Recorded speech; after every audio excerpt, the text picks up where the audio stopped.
Hope you enjoyed that. What is up, ladies and gentlemen, and ladies? What I have for you is this close quarters beauty that I have been working on for the past month and a half, maybe 2 months. I say that as in probably 2 weeks of that time was me brainstorming how this thing would turn out. And the rest of it was me waiting on parts to come in after I had ordered them and ordered the gun. Now this little PEC system right here is actually pretty cool. I don't really know if it's actually called a PEC. I'm not too familiar with them. I just know it's got a flashlight, laser, IR laser, so, and it wasn't crazy expensive, and you can find it on Amazon. I mean, it even comes with these little like rubber rail attachment deals, so you can actually like mount it without having to use glue or tape or anything like that. It's just neat and very easy to transfer from gun to gun. So ultimately, the build looks with nothing on it besides the scope or red dot. Just looks like that. And to me, this is the best it looks. Yes, the PEC and stuff adds to it, but you really get that two-tone in there a little bit more on the front, and I just think it looks sweet. And really just show off that two-tone tan versus black goodness that this rifle and quite a few of my guns possess. For me, I am a sucker for two-tone. You've got Modern Warfare 2 to thank for that. Actual Modern Warfare 2, not Modern Warfare 22. Now, if you were going to attempt to make this build yourself, from here back is cakewalk.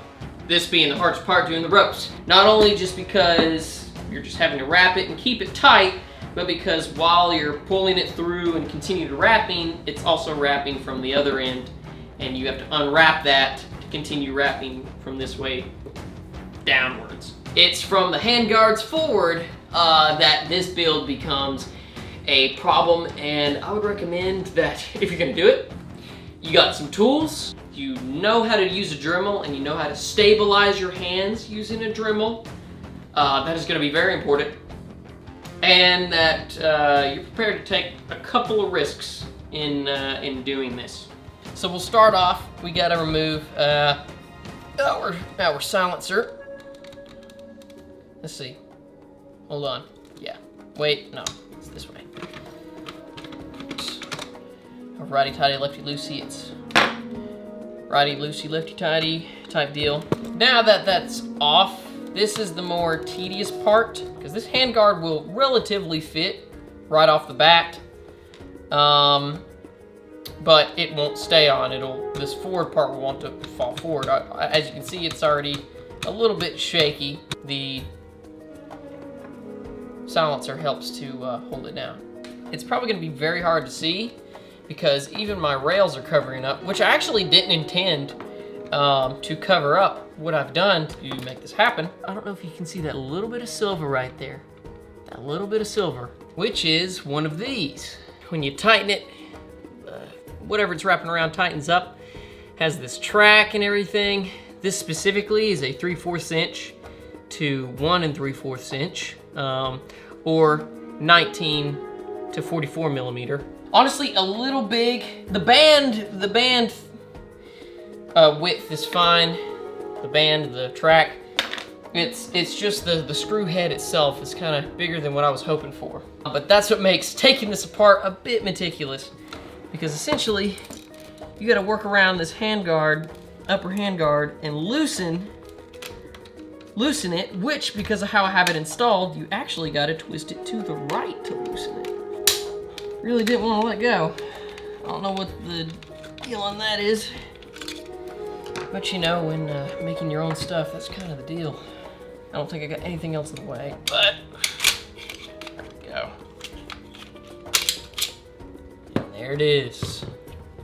So if you've ever dealt with these handguards, you'll know this definitely isn't what the heat shield on the inside looks like. And that's the reason this whole thing works, is because of this heat shield. So essentially, I've cut a hole, this little hole here.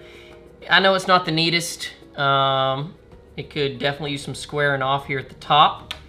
I haven't neatened it because it would just make such a small amount of material through there that while I think it would be okay, I just don't really want to weaken that material anymore. Not that I think it'd be a huge issue. But the big cutouts is right here. It's all thanks to this shield that I'm able to wrap this track and band around the barrel, which, as you can see, it's not too friendly to the barrel, but whatever. And that's how it's able to stay mounted in place at least decently until I put a suppressor in the front. Also, your standard AK, its lower barrel handguard mounts actually would slide over some protrusions that usually are right here. They come up this way, or this way, but I have, hopefully you can see, I have dremeled them down flat. The only thing in my way is that metal tab there at the top,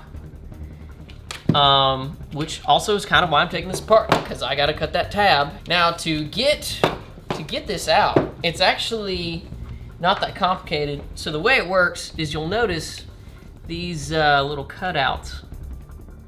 You got one here, how it's like dented inwards, and then one at the front. They're on both sides. I don't know if you can see them. From the plastic on the inside, they've got cutaways that the cutouts here get stuck in, and it's really just loosening them to get it out from there. And all thanks to the M-LOK design, it's actually, you know, not too complicated in getting them out, because then you can just press in and pop them loose. You can also come in from the bottom and wedge it a little bit to come loose. But I've messed with this metal so many times, it's kind of just working with me when I tell it to. Now, go ahead and take this off. Can I just say, this handguard just feels good. Gosh, it's just, I'm tempted to like just keep the rails but remove the grip, because, I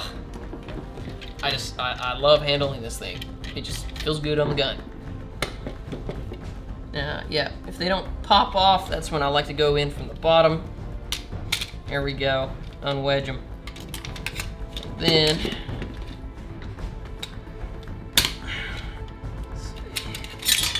there we go. I also had cut it shorter. I took the Dremel and made it to a reasonable length so there wouldn't be a lot of stuff trying to go in there and ultimately cause more issues. So this is it with my cutouts.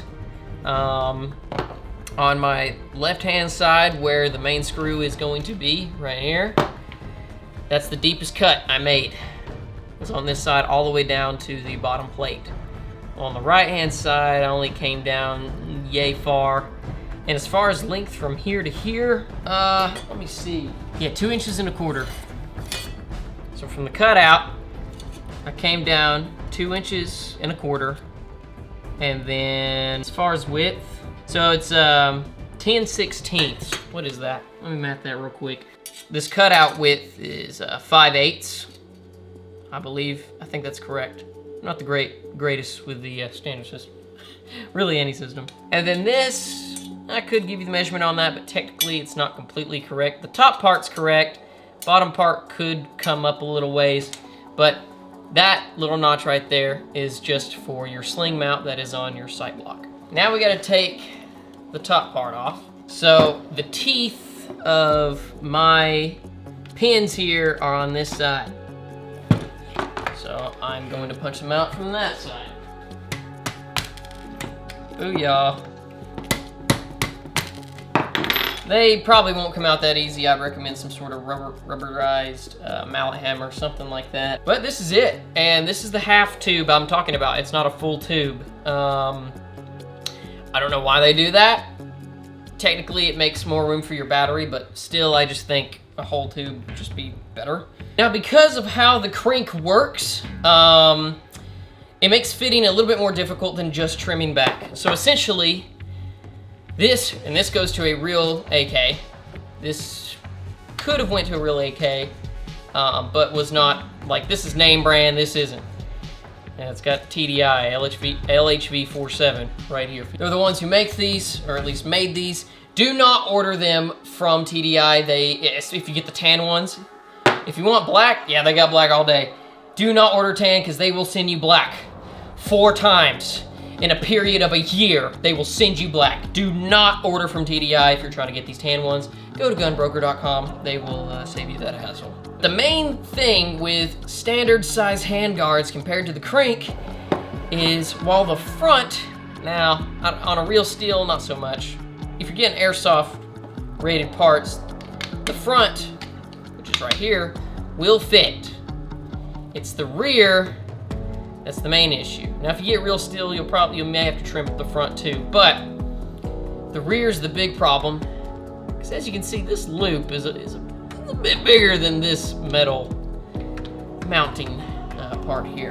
I don't know why they couldn't just made the Krink spacings just a little bit longer. That way it'd be compatible, but they didn't. As you can see, just that little bit of material difference right here will make it not work. So you're gonna have to trim all the way back and then thin this out and then cut it down lengthwise just to make it all work. And I don't know how well you can see it, but dude, I had to do a lot of trimming back. But I made it work and I made it look smooth. It's not perfect by any means. There's one part on it that's kind of messed up, but overall it fit. And I would take this off, but it's such a pain to take it off. Now I will say, and this is more the fault, this is the fault of SEMA themselves, because of how it's designed back here, the metal plate, it does not, when you fit it onto the AK, it does not sit firmly. So don't expect to mount anything and it stay super secure. So now I'm gonna go ahead and put it back together. And this is gonna be fun. All right, pins are in, well, almost in. So far I've been able to use my screwdriver as a hammer, but this one is being a little stubborn. It's a little piece of advice. If you're gonna Dremel, use iPro. Now I've been able to take this out and get that front tab that was here is now gone. So when I put it in this thing, I should hopefully not have to worry about scratching up my poor silencer anymore, and actually get it snug against the handguard. Which technically you could do this build without this. Just snug up whatever muzzle device you have against these mounting brackets. I don't think that's what you call them, but anyway, it's there. Always faces towards the front. This is where my big cutout is. So that way it can fit into place nice and neat. Roughly. You want to put your track and screw in first. Just have them kind of there. Then move your stuff around as needed. Kind of do a mix of both, really. Get it to where you want it. There we are.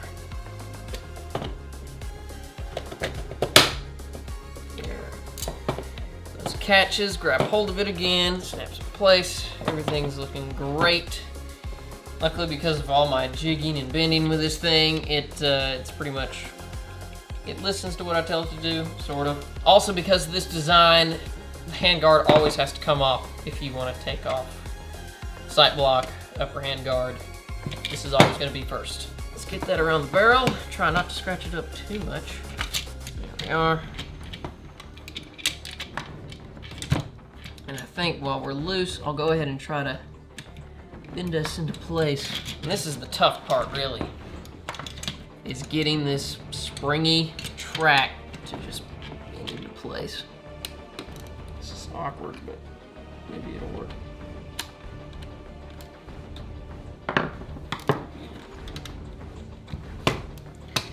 There we go. There it is. I know this ain't a great viewing angle, but honestly, I'm not risking this viewing angle. I think we grabbed it. Awesome. So now I fit everything into place. Obviously, if you have some different top handguard, you may have better or worse angles to work with. I'm having to ride the edge of this handguard here. Yeah, it is definitely not optimal. The sacrifices you have to make for drip. And you don't want to get it too tight either, because it'll move it off center, just because there's just that big screw there. You can also see the hole where the sling mount rests in. So with that on there, it's not moving a lot. We know it's gonna be secure once I put the other stuff on it. I also like to try to just center it up just a little bit. That's nice. Look at that. There's a couple of threads still sticking out, but other than that, that's pretty good, man. And there is no more visible shake on the handguard. And that may be all you need. You may not have to cut all that stuff like I did, but it's what I did. It's the process I invented for it. And even just by itself, that's still, oh, dude, look at that. Dude, just look at that. That's still a great looking gun. No rails or anything. That is just, whoo, pretty. Look at that, dude. Look at that beauty. That is so cool.